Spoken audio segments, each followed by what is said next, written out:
Hey girl, hey! Quick question, where do you fall on your to-do list? My name is Jamia Ponder, and let me tell you, I didn't even make the list. I am host and creator of the Mrs. Beside, a safe space dedicated to the real ones, standing beside and never behind. Girl, this life ain't no joke, but best believe everything you want, you are worth. It's time, let's air it all out. Trust me, I understand. Whoo, child, it's a lot.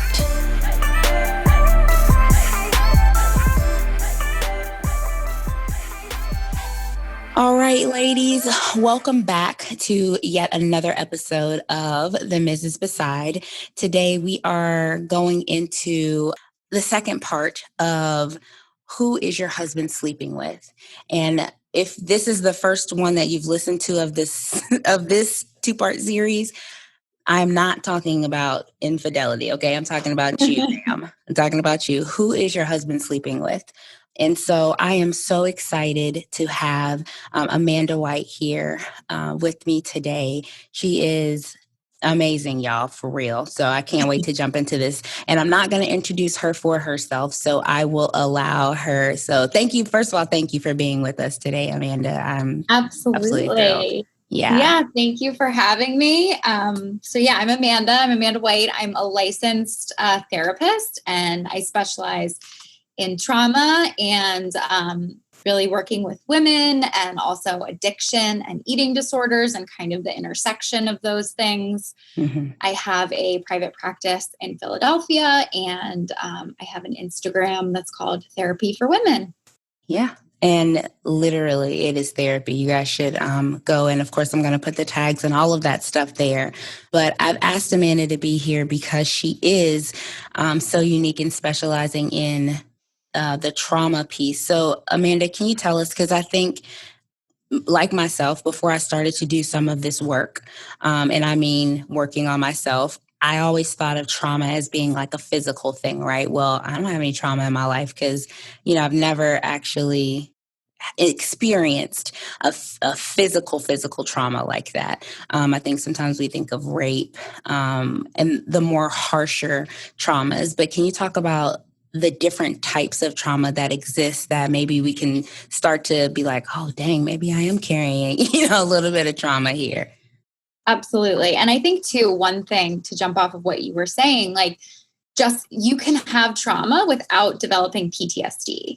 And I think sometimes people think that trauma is only PTSD, and that's why they don't necessarily also believe that they have trauma.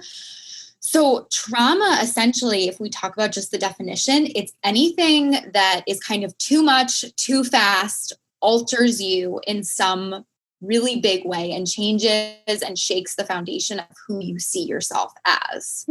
So what's interesting about trauma is what can be trauma for one person isn't necessarily trauma for somebody else. And we tend to, like you said, think about trauma as rape, as physical or sexual violence. But trauma also includes emotional abuse, gaslighting, like if your parents were manipulative growing up, if your parents neglected you growing up, bullying, racism, medical trauma, harassment, sexism, heterosexism, all the isms, classism, right.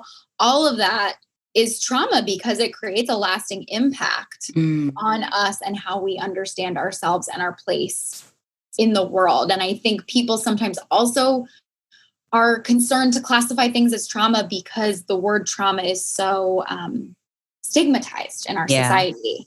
Yeah, you're right. It is. And it feels like a loaded word. It's like, you don't want to think of yourself as having trauma. Like, oh my gosh, I have trauma. But yeah.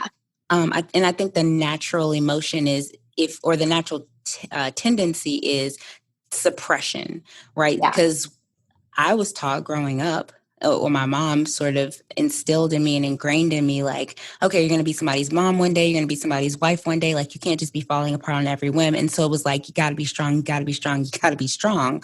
Yeah. But in doing that, I never really had a chance to deal with those micro traumas on every level. and they were never really dealt with. And so growing up, I suppressed it until they started to seep out in every area of my life, from relationships to then marriage, right? Because I'm thinking nothing's wrong with me. It's Yeah. everyone else. Yes. Gotta be. Okay. Then it translated into how I began to rear my children. And it wasn't that it doesn't always have to present negatively, right? It can Yeah. present positively. Like I Yeah. always overcompensated for my kids. Yeah. I did the most, right? Because I can't not do this. I've got to do it at 100% for each kid, but it was killing me. Yes. So why do we feel like, or what leads us to those places, right? I know I was talking about me, but maybe for other people as well. I felt a lot of pressure to perform. Yes. So Yeah. where does that come from? Well, I think one thing that's helpful is remembering where we are in like history of like psychology and stuff like that. Like therapy wasn't really founded until like the 30s ish, Mm-hmm. like, which isn't really that long ago. It's like 100 years.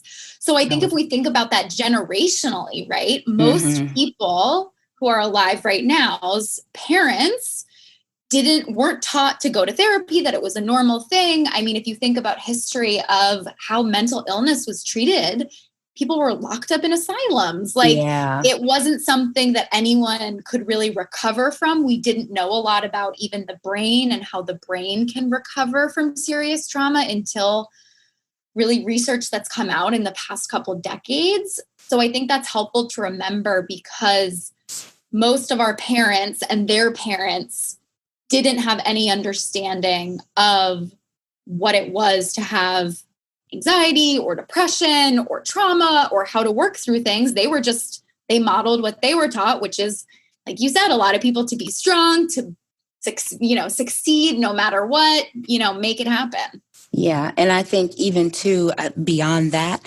in different races, right? So like Yeah. I'm Black, and Yeah. they be like, you don't need therapy, you need Jesus. It's like, no, Yeah. I really need to talk to somebody that can help me with this, Yeah. So I think breaking those cycles of like those generational cycles that keep happening, right? My mom did it to me, so then I do it to my child, and then my child does it to their child. So Yeah. can you talk about those broken parental relationships and like how we as parents now having the knowledge that we have, or as adults, women, period, whether we have children or we don't have children, I don't feel like today is too late, right? Yeah. To start to reverse or to start to instill those different values. But it starts with, I think, recognition. Completely. And I think that is the only option we have to break the cycle is to break the cycle. It has to start somewhere, and it can be really frustrating, because we're in this information age where I feel like people are absorbing so much information, and it's easy to kind of feel frustrated maybe at parents and stuff like that like we're the ones that are working through this. But it's exactly like you said, is to break the cycle. It's never too late to break the cycle. I think that you can model things for your kids even after they're grown. Mm-hmm. You can have those conversations with your children about mistakes you've made or things you regret or things you wish you would have done or done differently, no matter what age they are. And there's still that parent-child relationship that means a lot and can help with their own healing and growth. Yeah, no, that's so good. And for those of you who might be like me, right? I was doing all of these things as a victim of having survived like a sexual harassment, molestation type issue. I never said anything. And I never wanted my girls or my son to experience that. And so having grown up through that, never said anything. When I began to raise my kids, I was always like, no one can touch your body. No, your body is yours. No one touches your body. And really instilling in them ownership, right? Yeah. That this is your body. You say no. I don't care who it is. You say, do not touch me, whatever. So situation came up, and my brother was tapping my daughter's shoulder. just her shoulder, like Yeah. with his finger, but it was irritating. Yeah. And so she said, don't touch me. Like, Yeah. I don't want you. And the way that she said it, the way that she reacted, it startled my brother. Mm. And so for me, that was like a glimmer of hope that I Mm. had gotten through. Like it was a natural reaction for her to say, this is my body. You don't touch it, even if it is just my shoulder, Yes. with one finger, a tap. Like, so it's, even if you feel like you're preaching, I'm telling you, moms, you're doing the right thing. You're saying the right thing. And to have it be in that type of a scenario where she's saying that to her uncle, like gave me just a little bit of hope there. But I think too, like being able to manage as you're breaking the cycle, especially if your parents are still living, help us, okay? Help us, Yeah. because it's such a hard thing to rear your kids and then like they're around your parents who may still Yeah. have some of these same ideologies. So how do we, it's hard because you're still trying to break it within you. Different, so you're teaching Yeah. your kids different, but it's a hard, thing to balance. Yes. Yes, definitely. And I think that's where, when we talk about self-care, reparenting, that's kind of where all of those really great, important skills, I think, come in. And it matters so much how we take care of ourselves, because we're modeling that for our Yeah. kids and stuff like that. And I think it is hard what you talked about, where there is that like generation, if we're in the middle, where our parents have one belief and our kids were raised by us who have, Mm-hmm. an even more different belief. So I think it's about like really allowing people to have choices, and we get to set boundaries with ourselves. We teach our children how to set boundaries. People may not like the boundaries that we set, but really empowering, ourselves and our kids, that it's not our job to make other people like our boundaries. Yeah, that's good. And I think too, maybe even speaking to being able to communicate those boundaries, because I think that they apply across the board as we talk about self-care and not feeling guilty for self-care, Yeah. not feeling guilty or I don't say ashamed, but ashamed of like the fact that you are turning away from those ideals, right? Because it could feel like a shot at your parents, like Yeah. you don't appreciate the way that we've raised you, Right. Right. So how can we help to communicate that to our kids? Because I find that for me, I have to do a lot of and it might just be for my own self, but doing a lot of reassuring, like you did the right thing, you're Yeah. doing the right thing. This is how I've raised you, like, so how do we communicate those boundaries across the board as we're caring for ourselves, as we're healing, right? Yeah. And moving through some of these traumas and teaching our families different. Yeah. Yeah. I think the first thing to know is, when we set boundaries, a lot of times, depending on the family dynamic too, or if we change in general, it changes the family dynamic. And what's interesting is, a lot of times parents are very like, I want my child to heal. I want my child to, get better. And I'm glad that she's setting boundaries and saying no or whatever. But then when they say no to the parents, it's like, Right. no, No, this you don't doesn't tell work. me no. Right. So I think expecting that can be helpful, or knowing that that may be something that you're going to run into is definitely something that can be helpful. I think also it's helpful to learn some of the differences between like a boundary and a demand, right? Okay. Like, versus like a boundary is and even like a request. So a boundary is something that you set internally for yourself. It may look to someone else like the boundary is being set against them. Mm-hmm. But I like to kind of give the analogy of, if you build a fence around your house, Mm-hmm. you're building that fence, that boundary, for like to protect your lawn or your house, right? It's for you. It's not for that one specific person across the street, Got it. even though they may see it as like they're building this boundary to punish me or whatever. So it's really about that internal way that you create it, the intention. A request is more of like asking something, asking for what you need. And a demand is like there is no if, ands, or buts. about it. It is like, I'm demanding this of you. And it's often not a demand. It's not about ourselves. It's about someone else a lot of times. Gotcha. So while it may look the same of like, right, like with your daughter, for example, like, don't touch me, right? Like the boundary is she holds that boundary with everyone. It's something that she decides for herself versus a demand would be like, she demands this person not touch her. But the boundary is more empowering because it's something she's created. Yeah, that's good. That's really good. So, what would be a tool that you could say we could use in a scenario that, like the don't touch me deal, right? And I'm having to communicate that with a parent as to why I've instituted that. I know the conversation I had, but what's a tool that we could use in those scenarios? Because they're going to exist as we navigate through different waters. We're doing something completely new. So it's a skill that's going to require practice. So what can we pack our tool bag with to be successful in those situations? Absolutely. I think one of the things is sometimes people think boundaries are really harsh.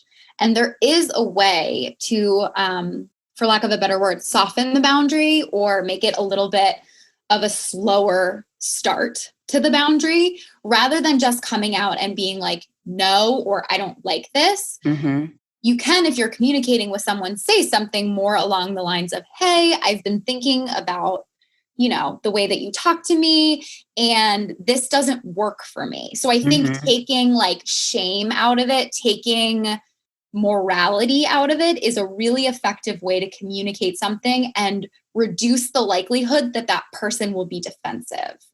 Like if I'm setting a boundary and I'm saying, don't do this, or like I'm saying that someone is doing something to me or my feelings are involved or they're wrong, people are way more likely to be defensive than saying this doesn't work for me. Right. And it's workable or not workable. Right.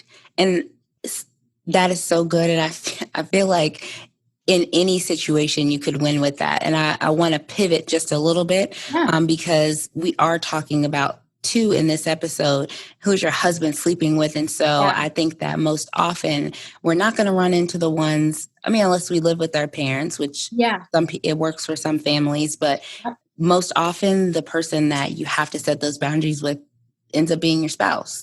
And so how do you do that in a situation where, you're going through healing for a situation, or maybe you don't even realize that it's a problem, right? So you pick one area or something, but how do we start to navigate those waters? Because I found that it was very difficult to have those conversations. Even if I took you out of the sentence, it was difficult to have those conversations in a way that my husband could understand them and then apply them without it being an all or nothing, right? So I might say, hey, you left the towel on the floor.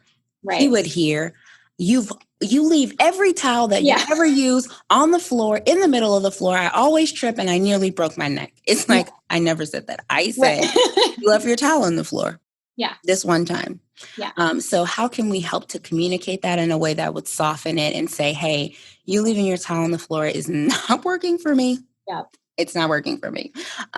So how can we start to navigate that too? And I know a towel situation is way less. It's dumbed down, but I want to start to unpack that because it can be difficult. Like that's one of the hardest things in marriage. I'm speaking English, you are speaking English, and we're not understanding each other. It's frustrating. Completely. Yes. I think this is such a great topic. So I think in terms of tools, I think that one of the most helpful ways to set a boundary is actually see if you cannot set the boundary in the moment, right? So like if the towel is on the floor, rather than going to your spouse in that moment and telling him or her, like the towel's on the floor, this doesn't work for me, actually trying to preemptively have that conversation or trying to have it a little bit later when we're not in like the heat of the moment can be helpful, because a lot of times what happens is that happens over and over and over again, and we don't say anything and we don't say anything and we don't say anything and we don't say anything, and all of a sudden It's been Explosion. 10 times and it's really not working. Right. So trying to kind of be more preemptive about it, trying to set the boundary ahead of time before it gets to a breaking point, or trying to set the boundary even when the person hasn't done it, that person is way more likely to be open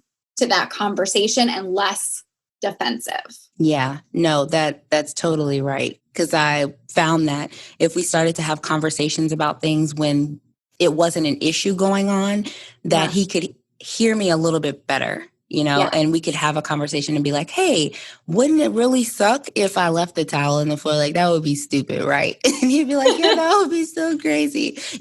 But having it when, we're in a good mood, everybody's talking and we're just having a conversation without the extra stress there, I think is really good. But I think that it becomes even more important when you start talking about needs, and needs that are unmet, right? Yeah. So being married, I don't care which, year, day one or day 2,075,000, there are always, little things that happen. And so one of the things that I've really wanted to encourage women to do is to not bury those emotions, not bury that feeling, because it doesn't go away. No. It doesn't go away. And what you're asking is not silly. It's not too much. It is literally what you need. So how can we start to communicate that? Maybe not every need at one time, but if we put them in, say, numerical order, maybe I pick the top one and just start to work on that. So what would you say to that woman who's listening that says, Amanda, I have unmet needs, I have not been communicating them, and I feel like I'm about to explode? Yes, this is such a great question too. I think too, and this can go with what you were talking about a communication tip of setting a boundary with something simple and practical, but this tip is even more important when we get into like the emotional boundaries and like the unmet needs, and how do we ask for things, and how do we ask for something if we don't know exactly what we want or need, and or what will meet our need. Right. I think is having like one of the best things you can do when you're having a conversation like this is share your perspective in a way that isn't saying, because right, like if we're upset because I don't know, we'll do the situation to make it more real of, let's say like, a woman's unmet need is she needs time alone. Like she needs like 1 hour this week today, and she needs her husband to help and like take the kids, right? Correct. So I think one of the best ways to approach this is to share like, right, like we get caught in the conversation. A lot of us can ask for maybe like, hey, I need this, I need an hour, maybe share our perspective about what it's like. And if our significant other kind of gets defensive, I think really explaining the importance of it, why it's a need, and creating some type of kind of like schedule about how you can work this need in and compromise. Because part of being married is also like boundary negotiation. So it's like we set boundaries, but sometimes unlike other, obviously they're non-negotiable boundaries, but unlike other people, when you're married to someone, there's going to be boundary negotiation all the time. Oh, yes. So it's kind of negotiating with those boundaries, sharing your needs. And I think one thing that is so helpful is when you get caught with someone and you're feeling like they're just not understanding, sharing like, hey, when you do this, the story I make up in my head is this. Or when you do this, it occurs to me like this, right? So like, when you say, no, I can't have an hour, when you say, no, you can't take the kids, like the story I make up is that my needs aren't important, right? And that's what's actually like the meat of what's going on. And that is actually what has the potential to change the dynamic of the conversation without accusing the person of saying, you don't want my needs to be met. We're saying this is just how it is for me. This is my perspective. Right. And I mean, I really think that speaks to like that intention versus the impact, Yeah. right? So it may not be my intention, but that's the impact that I'm leaving on my spouse. And I think that's so key that you say that, to say, when this happens, it makes me feel like this, Yeah. so that the other person can understand where you're coming from. Because without that understanding, sometimes it's hard to even empathize with what you're saying. Because I'm like, I don't get it. It doesn't make any sense to Right. me. Why do you need Yeah. an hour to sit down and watch trashy TV and eat popcorn out of a Right. blue bowl? It makes no sense. Yeah. Like that's what I need, Yeah. what he needs, whatever it is. Yeah. So I think that's so important. And what you said goes back to that boundary versus demand versus Mhm. request, Yeah. and I feel like there are levels to that, right? So the request to me is like on the soft side, it would be really nice Yeah. if I could just have an hour of TV time. And he hears, oh, maybe one day she'd like TV time, Yeah. versus saying, you are going to give me an hour of Yeah. TV time because Yep. that is what I Yep. Or I'm out. Yeah. All Like, right, I'm out yeah. of here, okay? Yeah. And you can deal with it and suck it. Yeah. Um, versus the boundary that says, this is what I need, Yeah. because if I don't have an hour of alone time, my head will explode. Yeah. Like Yeah. I've been with the kids Yeah. And I all need day to long. show up, so that I can show up as a mom and I can show up for you and whatever else. This is what I need to take care of myself. Yeah. And I think Would that's you be so willing to do that? undervalued. It's so Yeah. undervalued. Yeah. And it goes back to like the whole self-care piece and not feeling that guilt behind it. An hour of TV, if that's what you can fit. And I talk about scalability a lot, Yeah. because, right now I may not have the means or the space, if there weren't a whole pandemic outside, to go spend, 11 days in Jamaica with my husband. Right. We may not be at that point in life, but my self-care literally one day dwindled down to hot coffee and lighting a candle. Like Yeah. that was what I had for that day, but I was intentional about Yeah. doing it. And so I think the more cognizant that you can become, I talk about putting ourselves on that to-do list, Mm-hmm. because there is one, just make sure you're on it, Yeah. So, and then communicating that as well. So in all of this, being communicative, setting boundaries, self-care, it all can get back to a place of vulnerability. Yeah. And I had a really hard time with that, Mm-hmm. because I didn't know who the real me was, and I certainly didn't know who she was going to show up as if I was really her, Yeah. if that makes sense. So Yeah. getting in that space of vulnerability. So how can we use that space of vulnerability to our advantage, especially as we start to heal through some of these traumas? My husband and I came to a juncture through Yeah. my healing, from the sexual, not sec- well, from the sexual harassment / molestation issue that I had experienced. And as we were working through that, he asked me what I needed, and I said I didn't know, Mm-hmm. because I didn't know. Yeah. Yeah. But all I knew is that I wanted him and I needed him to be patient with me. Yeah. So how can we start to get into that space where we're vulnerable with the person who's supposed to be able to love us in those tough areas? How can we really get in and use that to our advantage to allow that healing to sort of take place? Yeah. I think what's really great about what you said too is like, I think people like the idea of vulnerability sometimes, but taking that action of it is more difficult. And vulnerability isn't something that we are going to get comfortable with without practice. So often people come to me and they're like, I need to get better with vulnerability. And they just want to work through their vulnerability until they feel comfortable with vulnerability. And then they will take action to be vulnerable. Mm. And unfortunately, we have to take that action first to be able to start getting more comfortable with it, because it is a skill. And I think we can start really small, like, sharing. Maybe you don't normally share or open up about how you're feeling. Maybe it's asking for help. Maybe it's sharing something in the past that Mm-hmm. sometimes can be easier to share than something that's happening right now. But it takes practice and actively practicing that. And vulnerability also doesn't necessarily mean just sharing or disclosure. It's it's also like just, like asking for help, asking for what you need. It's showing up and being brave in what's going on right now. Yeah, because it can be a scary space. Like, if I show this person who I really am, will they still love me? Yeah.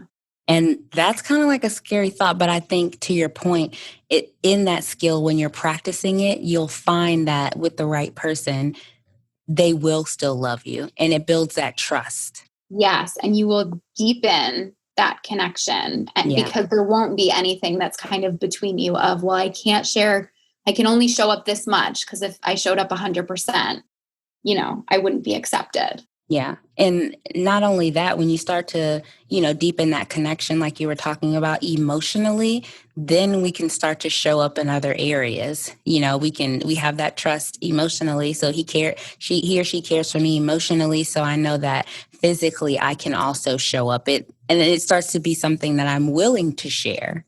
Yeah. Right. Yep, exactly. And it's like, while negative things can bleed into the areas, like positive things, the tools we're working on, the skills also positively can like spread and enhance different areas of our life. And does vulnerability work in the same way, like with helping to break that cycle of shame that can kind of exist as well? It does, because most of us, vulnerability wasn't modeled to us. Yeah. Growing up, our parents didn't ask for help. Our parents, like we were talking about, it's like being strong. Yeah. And when we start to see vulnerability being modeled, it is much easier than, people who grow up being able to express their emotions, being able to communicate their needs, being able to ask for help.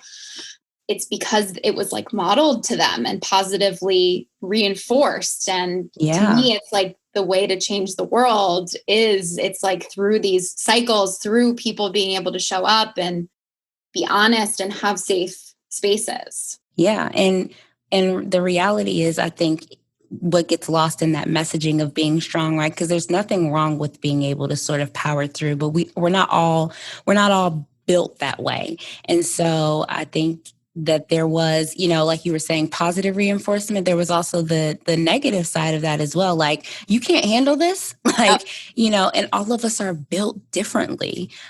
So having that cycle of shame there being removed, asking for help. You don't have to do it all. You don't have to do it all by yourself. Yeah. And having that awakening is so freaking empowering. Oh my gosh. You don't have to do it by yourself. You're like, what? I don't have to? Like, Yep. pick your thing. Pick Yeah. your thing. My thing might be dishes, right? Yeah. Okay. There are dishes in the sink. I can't go to bed. There's dishes in the sink.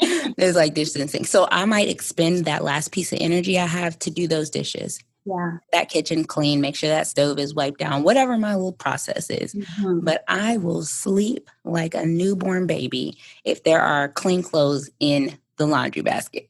Like, Yep. it doesn't bother me. Right. Right. So, but there was a time when I felt like, oh my gosh, there's clothes in the laundry basket. I got to get those folders, and I got to get the kitchen clean, and I got to make sure I steam my floor because baby's gonna be crawling all over the floor. I don't want to. Yes. It's too much.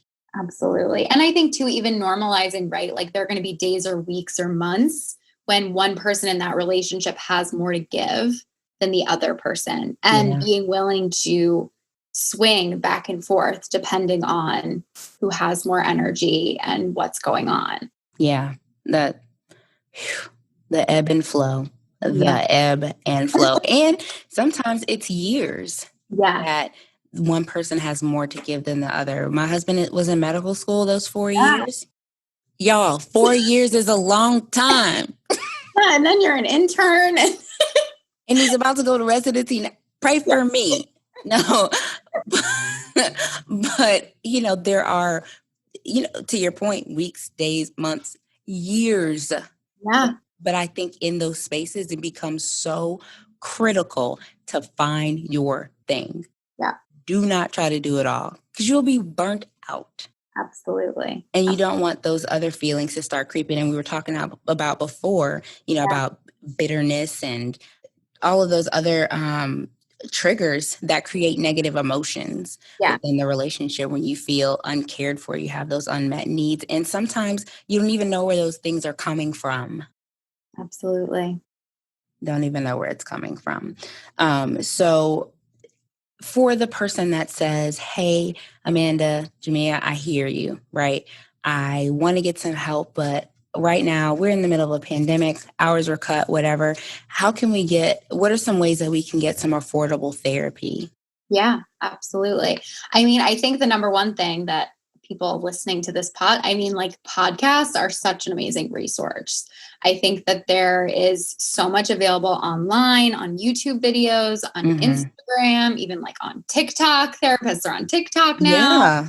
So I think you can learn about different topics without necessarily being in therapy directly. You can learn about boundaries, about shame. You can read books about what's going on. And that's one thing that really does, I mean, it's obviously not a substitute for therapy, but it can make a really big difference. I think also getting into the habit of being in kind of like inquiry about what's going on with you, because we Yeah. can read tons of stuff, but you also got to know what your stuff is and what works for you and what doesn't work for you, so you can effectively know who to follow, what practices to implement, and like being willing. I would experiment, like try different things people recommend, be willing to try and to say, hey, that doesn't work for me, that's, try something else.